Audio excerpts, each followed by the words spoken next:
नमस्कार, नमो नारायण। गीता दैनिक दैनिक के अंदर आज हम 82वें दिन में प्रवेश कर चुके हैं, 82nd डे, और अध्याय तीसरा है कर्मयोग। श्लोक हैं 37, 38, 37 और 38, और दोनों ही श्लोक भगवान उवाच हैं। आइए उनका पहले पाठ कर लेते हैं। 37, 38।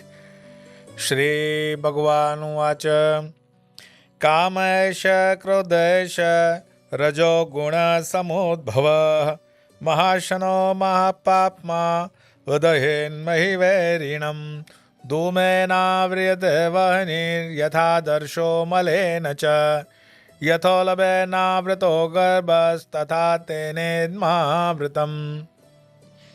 अर्थात भगवान कहते हैं कि रजोगुण से उत्पन्न हुआ ये काम ही क्रोध है। ये बहुत खाने वाला अर्थात भोगों से कभी भी तृप्त न होने वाला और महापापी है। इसको ही तू इस संसार में शत्रु जान। जिस प्रकार धुएं से अग्नि और मैल से दर्पण ढका जाता है, तथा जिस प्रकार झिल्ली से या जहर से गर्भ ढका रहता है, वैसे ही उस काम के द्वारा ये विवेक ज्ञान ढका रहता है। आपको याद होगा कल वाले 2 श्लोकों में मैंने एक श्लोक श्रेयांसो धर्मो विगुणो सर्वधर्म वाला जो था व्याख्या कर ली थी, लेकिन अर्जुनोवाच वाली जो श्लोक था जिसमें अर्जुन पूछते हैं अथ केन प्रयुक्तो यम पापम चरति पुरुष अनिच्छिन्न नपि वाष्णेय बलादिव नियोजित, अर्थात हे कृष्ण, फिर यह मनुष्य न चाहता हुआ भी बलात् लगाए हुए की भांति किसके द्वारा बाध्य किया जाकर पाप का आचरण करता है।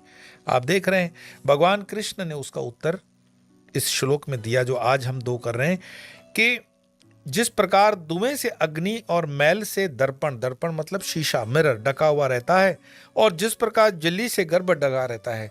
जब शिशु पैदा होता है तो उसके बाहर एक झिल्ली होती है, या प्रत्येक प्राणी के अंदर जब हम देखते हैं तो उससे वो ढका हुआ होता है। वैसे ही उस काम के द्वारा यह विवेक ज्ञान ढका रहता है। काम मतलब वो वाला काम, गीता के जो कामना वाला, तो उन कामनाओं के कारण ये विवेक ज्ञान ढका रहता है। तो जो अर्जुन जी का प्रश्न था कि करता क्यों है ऐसा, बलात् लगाए हुए भांति किसके द्वारा बाध्य किया जाकर पाप का आचरण करता है, फिर जीव पाप का आचरण करता क्यों है, अपने आप में ये प्रश्न हमारे मन में सहज आ जाता है कि हम कहते हैं कि कण कण में भगवान, क्षण क्षण में भगवान, पत्थर के कण कण, पत्ते पत्ते में भगवान है, तो मेरे प्रत्येक विचार में भी तो भगवान है।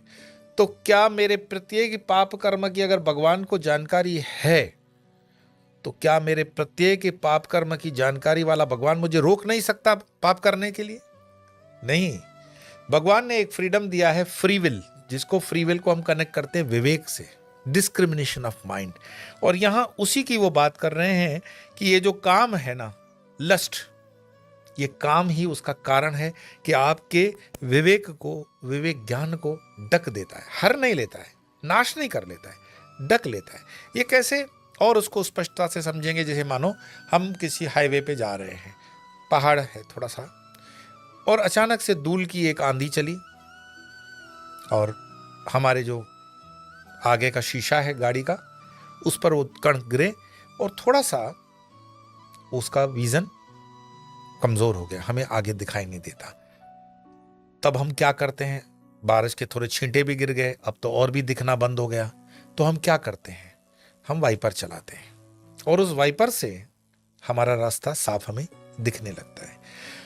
अब इसमें हम ये नहीं कह सकते कि ये जानबूझ करके भगवान को जब पता ही था कि मैं दिल्ली जा रहा था तो आंधी क्यों चलाई, भगवान को जब पता ही था तो आंधी चलाई, तो धूल गिराई, फिर धूल में छींटे गिराए, फिर छींटे गिराए तो मुझे दिखना बंद हो गया, दिखना बंद हो गया तो मेरा एक्सीडेंट हो गया। पर उसी भगवान ने विवेक के माध्यम से दूसरे किसी कारीगर के द्वारा आपकी कार में वाइपर भी लगवाया है। और उसको स्पष्ट समझो। भगवान श्री रामकृष्ण परमहंस अपने वचनामृत में ये कहानी बताते हैं कि गुरु कह रहे थे कि सब में नारायण है। बोले अच्छा, हाँ। बोले हर एक चीज में नारायण है। किसी अंधभक्त ने सुन लिया कि हर चीज में नारायण है, तो जहां जहां जा रहा है, जो जो मिल रहा है, सब में नारायण नारायण नारायण करता हुआ वो पहुंच गया जानवरों के जू में, जहां पे जानवर रखे जाते हैं। वहां सामने से एक मदमस्त हाथी आ रहा था और उसके ऊपर नियंत्रण करने वाला भी बैठा हुआ है। अब वो कह रहा है कि नारायण आ रहा है, नारायण आ रहा है, मैं गले लगाऊंगा। ऊपर बैठे हुए महावत ने उसको कहा कि भाई ये पागल हाथी है, इसको गले लगाओगे ये पटक देगा तुमको, तो हट जाओ रास्ते से। महावत का वो कहना नहीं मानता है और हाथी के सूंड से जाके लिपटता है। ओ मेरे नारायण, मेरे नारायण, मेरे प्रिय नारायण। हाथी ने आओ देखा न ताओ, सूंड में पकड़ा, पटक दिया। ये तो गुरु की कृपा रही कि मरा नहीं, जिंदा रहा, कराहता रहा। आश्रम के लोग आए, पूछे महाराज जी क्या हो गया? बोले गुरुदेव ने आज जो वचन कहे वो सत्य तो नहीं, मिथ्या है। बोले कैसे? गुरुदेव ने कहा था कि सब में नारायण है, और वो नारायण समझ करके मैं हाथी के पास गया और उसको गले लगाया तो नारायण ने मेरे को पटक दिया। तो बोले भाई देखो, ये तो गुरुजी की समस्या आप बता रहे, तो गुरुजी के पास ही समाधान करने चलते हैं। उनको ले गए और गुरु को पूरा वृतांत सुनाया। तो गुरु ने कहा कि देखो, मैंने जो कहा वो कहीं गलत नहीं है। बोले कैसे? बोले ये सच है कि तुम नारायण समझ करके हाथी में गए, पर उस नारायण की चैतन्यता के ऊपर महावत जो बैठा हुआ था वो तो तुम्हें सावधान कर रहा था, तो उसमें तुम्हें नारायण नहीं दिखाई दिया। हम सबका जो नारायण का परसेप्शन है ना, प्रेजुडाइज्ड है। हम सीमित दृष्टि के अंदर नारायण को समझते हैं। विराट के इस पूरे कॉस्मिक डिजाइन में बैठे चल रहे पल पल में इसका स्पंदन किए हुए नारायण को नहीं देखते हैं। कई बार हमें छोटा सा बच्चा भी बड़ी काम की एक सजेशन दे जाता है, तो नारायण तो उसके भीतर भी है। नारायण के तत्वों में कहीं अंतर थोड़ी है। वही नारायण श्वान में है, वही नारायण राजा में है, वही नारायण गुलाम में है, वही नारायण हम में है, वही नारायण उसमें है। और वो नारायण की बात को कहाँ समझेंगे, कहाँ सुनेंगे, इसका विवेक भी होना चाहिए। और विवेक न होने का कारण ये है कि हम कामनाओं से गिरे हुए रहते हैं। ध्यायतो विषयान पुंस संगस्तेषु उपजायते संगा संजायते काम कामात् क्रोधो बीजायते क्रोधात् भवति सम्मोह सम्मोहात् स्मृति विभ्रम स्मृति भ्रंश। केवल श्लोक याद करो। तो यही कामना, यही कृष्ण कह रहे हैं कि जिस प्रकार धुएं से अग्नि, धुआं ज्यादा होता है तो अग्नि दिखाई नहीं देती, अग्नि होती तो है, अग्नि है तब तो धुआं है। तो जिस प्रकार धुएं से अग्नि और मैल से दर्पण शीशे के सामने खड़ा रहा, वो एक शेर है ना कि जीवन भर मैं आईना साफ करता रहा, धूल चेहरे पे थी भाई, कहाँ तुम आईना साफ करते हो? आईना साफ करने से चेहरे की धूल साफ नहीं होती है।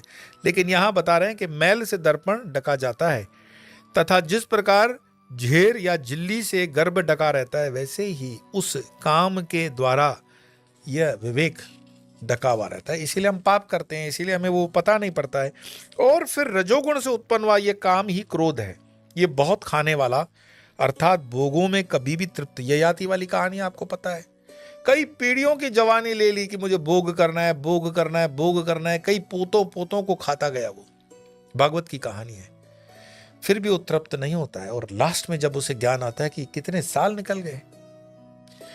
भोग से कभी भी इंद्रियां तृप्त नहीं होती हैं। गीता के अंदर आगे के श्लोकों में हम देखेंगे कि हमारी इंद्रियां शिथिल होती हैं। शिथिल होती है मतलब वीक पड़ती है, कमजोर पड़ती है, लेकिन उसकी भोग की वृत्ति जाती नहीं। आपने देखा होगा अपने घरों में हमारे जो बुजुर्ग होते हैं, वो कभी कभी बोल देते हैं कि थोड़ा सा इसमें खट्टा डालो ना, बहुत दिनों से वो इस चीज को खाने का मन था। वो ये स्वाद की इंद्रिया मरी नहीं है अभी।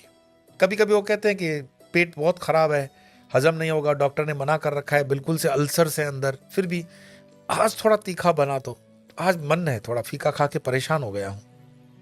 तो ये तीखा कौन खा रहा है? ये इंद्रिय। तो ये जो इंद्रिय भोग है ये तृप्त नहीं होते हैं कभी। इंद्रिय शिथिल हो सकती है, इंद्रिय मर नहीं सकती है।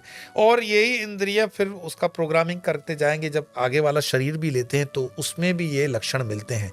मैंने आपको बताया भी था कि एक मेरे मित्र हैं बेंगलोर के अंदर, उन्होंने बच्चा एडॉप्ट किया, और बच्चा एडॉप्ट किया तो कन्नडी का परिवार है, कर्नाटका का। और बच्चा जो एडॉप्ट किया गया वो भारत के अन्य राज्य से, छोटा बच्चा 3-4 साल का, किचन में जब भी जाता है राई के दाने खाता है। उनको समझ में नहीं आया कि ये राई के दाने क्यों खाता है। तो फिर जैसे मुझसे पूछा कि भाई ये राई के दाने बड़े दिल से खा रहा है, कौन है? मैंने कहा मेरे पास प्रमाण तो नहीं है, पर लगता है कि ये बच्चा बिहार और बंगाल के साइड से होगा, क्योंकि वहाँ मस्टर्ड सीड्स जो हैं बहुत उपयोग में होते हैं। मस्टर्ड सीड ऑयल भी वहाँ उपयोग होता है, और वो बड़ा स्वादिष्ट भोजन उसी से वो खाते हैं, वो दूसरा तेल वगैरह नहीं खाते। और हो सकता है कि बच्चे की वो कोई पुरानी स्मृति उसमें आई है, समय से निकल जाए तो ठीक है, नहीं तो धीरे धीरे उसको आप समझाओगे। अभी तो उसकी प्रारब्ध की वो जो स्मृति है उसमें चल रही है। तो हमारी जो वृत्तियां हैं वो इस जन्म की तो भोग की वृत्तियां हैं लेकिन सूक्ष्माति सूक्ष्म रूप में अगले तक भी जाती है। तो कृष्ण यही बोलते हैं अर्जुन के कल वाले सवाल का जवाब कि हे कृष्ण, फिर मनुष्य न चाहता हुआ भी बलात् लगाए हुए की भांति किस प्रकार बाध्य किया जाकर पाप का आचरण करता है। कृष्ण उसका उत्तर देते हैं कि रजोगुण से उत्पन्न ये काम क्रोध है, बहुत खाने से भोगों से भी कभी तृप्त न होने वाला महापापी है, इसको तू संसार में शत्रु जान। और जिस तरह धुएं से अग्नि, मैल से दर्पण ढका जाता है, उस प्रकार झिल्ली से गर्भ ढका जाता है, वैसे ही काम के द्वारा ये विवेक ज्ञान को ढक लेता है।